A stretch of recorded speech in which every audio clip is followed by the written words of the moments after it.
So, can you tell me why you wanted to foster?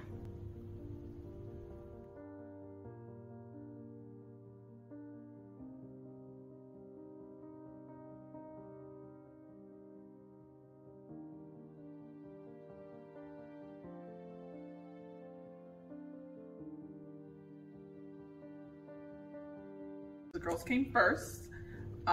So we were, I don't know what we were doing, but I do remember I was playing video games. Yeah, that's probably true. I was in my room and I was on my phone, and it was like 9:30 and I was laying in my bed, and we got a call that there were two little girls who needed a place to stay until Tuesday. Until Tuesday. It was a Saturday night, and then the next day was Father's Day. And we had a Father's Day party planned at our house for my father. So I was like, Ray, it's happening. Because we had been licensed for like 2 weeks when we got that call. Mm-hmm. And so they were like, we'll call you back and let you know when you can pick them up. So we're like, oh, then we got the call like, come get them. So that was like 11 something. So we went downtown, went and picked up, went to go pick them up, went to sign a bunch of papers, and we walked in the door. Some pretty little girls. Yeah. Janaea and Leilani. Yes. And they were like, Leilani, Janaea, these are the Sawyers.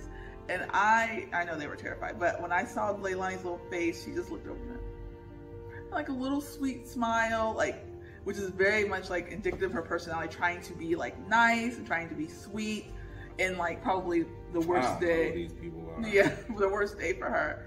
So we told them, okay, you can get whatever you want. That started it all. I know, that's why they're so spoiled. That started it all, and we have video evidence. Yeah, that's true. So I was like, whatever you want. So we had to pick them up some clothes because they didn't. Siwa.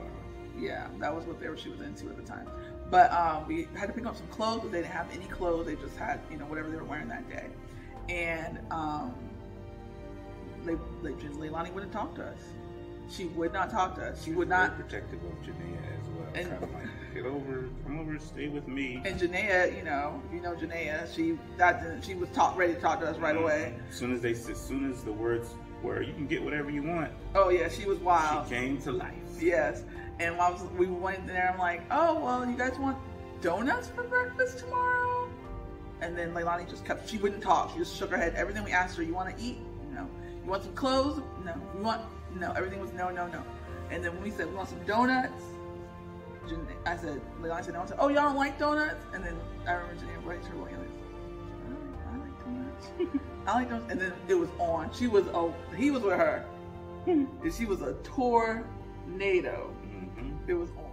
So Gio, that story is pretty interesting because I remember Alicia was at Burlington picking up some clothes for the girls. I was at home with Janaea. You had Leilani.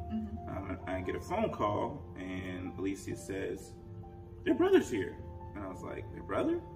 And because we knew that they had a brother too, who was in a different home. Mm-hmm. We had known that, and they had been with us maybe like a week when this happened. So there was that was a week. So it was pretty very random. We don't want to call it random. The Lord set it up that way. That's true. And from that point on, that's my sister. That's Leilani. I had to stop what I was doing because Janaea said she wanted to go see her brother. Janaea said, "Bring me there now, please." And I had to stop what I was doing, which was no problem at all. Take them up there to see so she could see her brother. Yeah, and that was sweet. That was really, really, that was great. That was awesome. Yeah. That's when we met. And there's just certain things that kind of happened during that time, during those couple months. And I was on the phone with my mom, and I was just telling her kind of what I was thinking, and how I was like, I really think Giovanni's supposed to be with us. And my mom was like, go get that baby.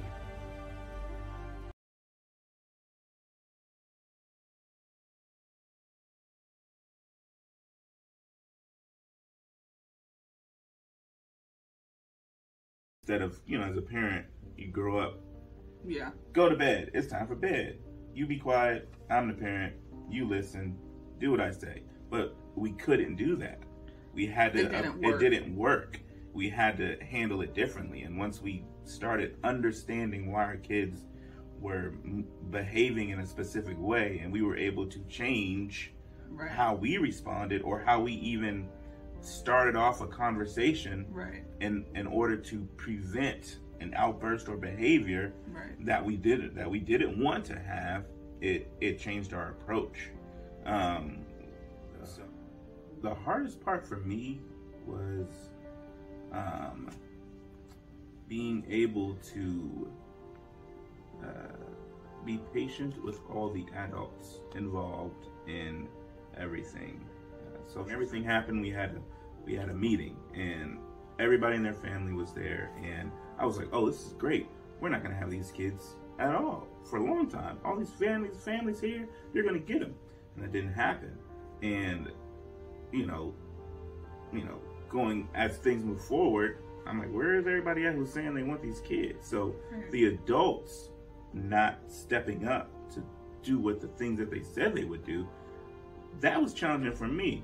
And, these kids were out of that family, and between our kids did a better job at changing and doing the things that they needed to do to conform to the things that were the right things to do, as far being respectful, things like that. They changed. They took the steps to make the necessary changes in their lives, while everybody else stayed the same. And that part was frustrating for me, because similar to what you're saying, but not about what they did, but about what they thought about me and about my intentions and about what I wanted or what I was trying to accomplish. It was just so important for me that they knew that I was on their side, that I wasn't against them or against them having unification, that I was for it, I was for them, that I had signed up to get my heart broken. Like, that was what I signed up to do. And I signed up to love the children as if they were my own from that first night when they were at Walmart and we got the clothes. That nothing had changed for me. Nothing's changed for me since. They were always, in my heart, going to be some people that I love forever and ever and ever. And what I really struggled with was people not understanding what we were doing, what my intentions were. And I mean, really had so much anxiety about what people would think I was trying to do, and things like my husband really was like, well, and what I learned was it didn't really matter what anyone else thought, because at the end of the day, like when we started fostering, it wasn't about we wanted someone to praise us and love us and worship us. It was about we wanted to be pleasing upon us to the Lord. And we are so fortunate that the Lord blessed us in that pursuit by giving us the children to raise. So that is my focus, and my focus has completely changed. My thoughts have completely changed, and these are my kids. And so no matter what anyone else thinks or how they feel, I'm going to move in the way that's best for me and my children, and everyone's just going to have to get in where they fit in. Amen. I didn't care what they thought. I did. It didn't matter, because they had no... I think the first thing I would tell myself in the beginning, if I could go back, is you are not in control. Oh, that's a good one. You are not in control. It is not you who have brought anyone anywhere. God, Elohim, controller, ruler, sovereign of everything. God has placed these children here since the foundation of the earth, and He is dictating if they're staying or going. And there is no outfit choice, because it wasn't like we were doing anything crazy. To me, it was like minute things that would drive me, like when Leilani jumped up at church to be baptized. I didn't even sleep that night because I was so worried. You are not in control. God is in control. You are not able to stop what the Lord has already. You're not going to mess it up, because God's already said what it's going to be. You're not going to mess it up, and God is going to move in the way where He's going to get the glory. I slept none. I was very upset, and not because of that, but it was just I really allowed the devil to steal my joy. And you were worried about what people would say. I was very worried that people would think that we forced or coerced something or whatever, and that really stole the joy. Where I love watching random people get baptized. So that's what I would go back and tell my old self is, you are not in control. I dreamed about the girls for years before they ever showed up. I always, and Melissa said she dreamed about girls too. And for years, I always saw a little girl and a slightly bigger girl. For years, like when I would fall asleep, I would always see that.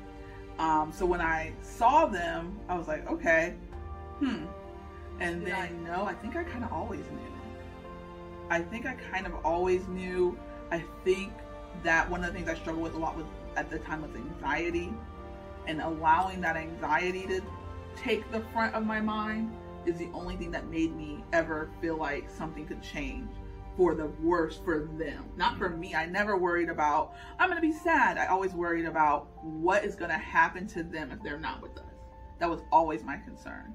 And that was what made us push through a lot of very hard, difficult things. Was there was no other option. There was no other better place for any of them, 1, 2, or 3, than here. I'll say when I knew it was going to be forever, I just felt like these are our kids.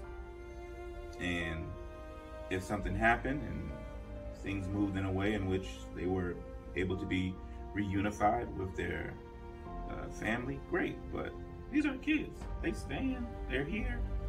They fit in perfectly. Oh my goodness. They fit in perfectly with how all of our personalities work. Yeah. They look like our family. Yep. So Janaea is Auntie Cole. Yes. So yeah. My mom has baby pictures of me that look like Gio. Yes. And Leilani looks just like Melissa. Looks like Ethan's twin sister. Yeah. So they fit in. So I don't think there was ever a moment where I knew, oh, this is going to be forever. It is what it was. It is what it was. It was what it was. It was what it was. And kind of that was just it.